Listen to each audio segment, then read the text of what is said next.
Hi, this is Christy, and today I'm going to show you where to find the databases and how to use them to find the materials for your project. Okay, so we're on the Chesapeake homepage. To get to the library, we're going to go under Academics and Library LRC. All right, from our homepage, the link that you're going to be looking for is Find Databases Articles. It's the second one. And within here, we have this divided as subjects. And you might have a topic that fits as a psychology topic or technology. They may or may not help you. Feel free to use any of these databases. However, I'm going to show you some general databases that are helpful for any subject and a broad range of subjects, and they're considered multidisciplinary. Okay, so if we go under general, these tend to encompass many different topics under general. And I'm going to show you Academic Search Premier, Opposing Viewpoints in Context, and ProQuest. But before I do that, I want to show you, if I go into Academic Search Premier or any of these databases, on campus it goes right into the database. You're off campus, so you're going to be prompted for a username and password. If you can't remember the username and password, where you find them is in your Angel account.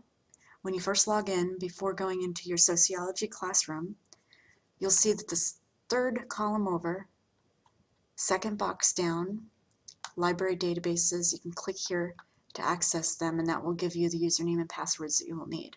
Okay, so please remember that this is a huge key, and a majority of our questions come with exactly this: how do I find the username and password? So that's Angel, your homepage before you go into any of your classes, this third row over, second box, and you want to click here to access them. Okay? All right, so back to the databases, into Academic Search Premier. Next, what I recommend you do is do an advanced search, and here's why. What advanced search gives you is the opportunity to click on full text and peer-reviewed journals. I recommend both. One, with full text, you're going to get the exact article and not just an abstract, which is necessary. You need a full article. And with the peer-reviewed journal, then you don't have to worry if the article is returned to you or peer-reviewed or not. This will ensure that it's peer-reviewed, which is a requirement for this project. All right, so now I just need to plug in my keywords, and I'm going to do video game violence. I put that in quotes, which is very important because that keeps it together as a phrase. So you want to consider that with your keywords to keep phrases together. And I'm going to do a search. And I have 8 results, which is really a beautiful result. I'd have 8. If you end up with 50 or more, you want to pay attention to your left-hand side. One of the ways that you can refine it is by changing the publication date. So if you want research that's more recent, which is highly recommended, you would just, use this little scroll bar and tighten it up to less dates that you're looking for. All right, I'm not going to do that since I only have 8. And source types you don't have to worry about because you're already in the right spot for those. And in some cases, when you have many results, it'll give you some subjects down there, and that's useful, again, for refining your search if you're having any trouble. Okay, but let's look at the results. Let's say I'm going to go with The Good, the Bad, and the Ugly, because that's just a great movie. And what I have here is, of course, the name, some information about it, some images, and then I have the full text. What I want you to do is resist the urge to click on that. Okay, and here is why. If I go in to the article itself, I get some basic information about it. And you're saying, well, we already saw that. However, this has the abstract. And the beauty of this is that you want to read this abstract before you decide to read the whole article, because many of the articles can be 8 pages plus. And why waste all that time if by looking at the abstract you can see if it's going to be useful to you or not.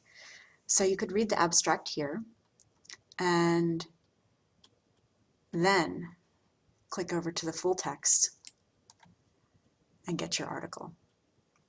Okay, so I hope that is helpful for how you use Academic Search Premier. It's very simple. And I'm going to go out of here because that's the basics of that one. And if we're going to go over to opposing viewpoints and context, again, this is under the general category within the databases page. And opposing viewpoints is the greatest database. This is used largely if you have a current controversial topic. For instance, right there we have about the killing in Colorado, and that could all be around gun control if that was your topic. That would be an excellent topic to look at within this database because it is highly controversial and it looks at both sides, which is fantastic. Okay, what I generally do is I just go up to the search and, well, let's try gun control. And you'll see that it's going to give me a number of options here, which is very helpful if you're having trouble with your keywords. Sometimes you'll find something that's even a little more precise for what you're looking for. I'm going to go for straight gun control. It does the search, and in this case I have a whole viewpoint page, a whole topic. It's going to give me a whole lot of broad overview, and you'll see in the results that there's actually 248 viewpoints, even though they only show 3, 7 statistics, 114 academic journals, which is important for you because that's what you're looking for is a journal article. So despite that you only see 3 items, there's actually 114 you'd want to click in and review what's available there. Okay, so it's a great, great resource with lots of fun things to look at and click on. Okay, that's very briefly opposing viewpoints.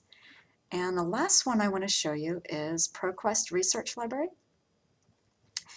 This, again, is very simple. You can see I did the search before it, remembered it. But here you would just click on peer-reviewed and scholarly journal and type in your keywords. Again, this ensures that you're having a peer-reviewed result and not something else, because many of these do have magazines that aren't peer-reviewed. All right, so with both of those checked, I'm going to do my search. And I have 67 results, which is very, very good. You'll also see that it's giving me suggested subjects. This is the vocabulary that the database understands. Sometimes this can help as well in refining your search and getting it more on target for what you're looking for. So I highly recommend looking over these if you get those in your search. Likewise, you have the results here. You have a citation abstract separately, so you can feel free to click on that first to read your abstract before going into your full text. And I think otherwise it has a lot of the same features that you can look at. The biggest part is these subjects. I think it's very helpful. Okay, so that's it for databases. I hope this was helpful. If you have any questions, please contact me through the course mail, and I'd be happy to help you. All right, thanks.